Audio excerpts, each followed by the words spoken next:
Do you ever feel embarrassed to pray publicly? Or maybe you don't feel embarrassed to pray publicly, but when you do pray, you kind of feel like your prayers just lack that power that you're looking for. And if that describes you, you're not alone. And the great news is that God's Word has the answer for us. Hey, I'm Julie Carruth with Daily Bread, bringing you God's Word in bite-sized pieces. Now, today's lesson, we are going to focus in on John 15. And in John chapter 15, we see Jesus giving his disciples their instructions right before he is crucified. So he's only got a few hours left of his life, and he's giving his disciples hope, knowing that what lies ahead of them is basically a pure nightmare. So he wants to give them instructions for how to live this life without him. And that brings us to today's scripture, John 15:7. And John 15:7 says, "If you remain in me and my words remain in you, ask whatever you wish and it will be done for you." Now, if we take this back to the original language, there are three words in here that just bring so much depth and understanding to this scripture. And the first one is the word me. So who is me? Well, me, we know, is Jesus because he's the one speaking here. But Jesus is also known as the Word made flesh, also known as the Logos word. So many times when you read word or words in the original language, the word you see is Logos, referring to Jesus in the flesh. Now, if we go on in this scripture, it says words, and you would think, well, that just refers back to the Logos word, which is basically the Bible words.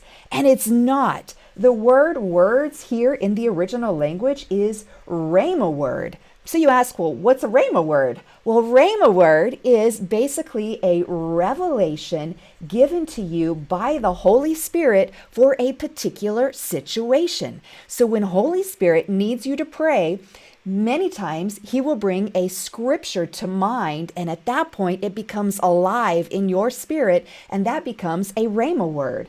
Now, the next word I want us to look at is the word ask.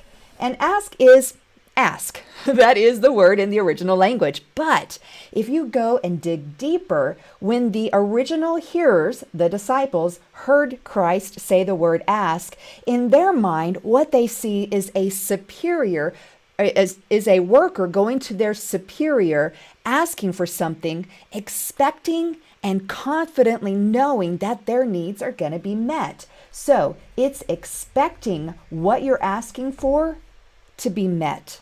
You are confident. And not only are you confident, but you are bold when you go before and ask for some need to be met. So if we could sum this scripture up, it is saying, if you remain in me, Jesus, the Word, the Bible, if you remain reading the Bible and listening to these daily breads every day, every weekday, and then those words that you read and studied, if they continue to remain in you by meditating and constantly thinking about what you learned that day, then when the time comes, Holy Spirit is going to bring that word alive in your flesh. And at that point, it becomes a rhema word. And you take that rhema word before your superior, which is God, and you ask for what you need, confidently expecting and boldly believing that what you're asking for is going to be met. How cool is that? And so you say, well, you know what? That's great for those people who know the Bible, but I'm a little weak in that area. You're not alone. A lot of us are. And that's why we're making these daily breads for you, so that you can learn these scriptures even better, so the Holy Spirit can bring it to your mind when you need to go and pray. So no longer do you need to be embarrassed to pray publicly. When you do pray, just listen for Holy Spirit's voice to bring scriptures to mind, and then you go forward, you speak those scriptures, confidently expecting God to answer those prayers. Now, my question for you for God today is, God, how can I be more sensitive to the Holy Spirit leading me in prayer? And then stop and listen for direction from God in that area. Lord, I thank you that you want me to boldly ask for my needs in prayer to be met. And I thank you that I can expect you to answer me when I pray according to your will. Thank you, Lord. In Jesus' name, amen. Hey, join the movement to make the Bible great again.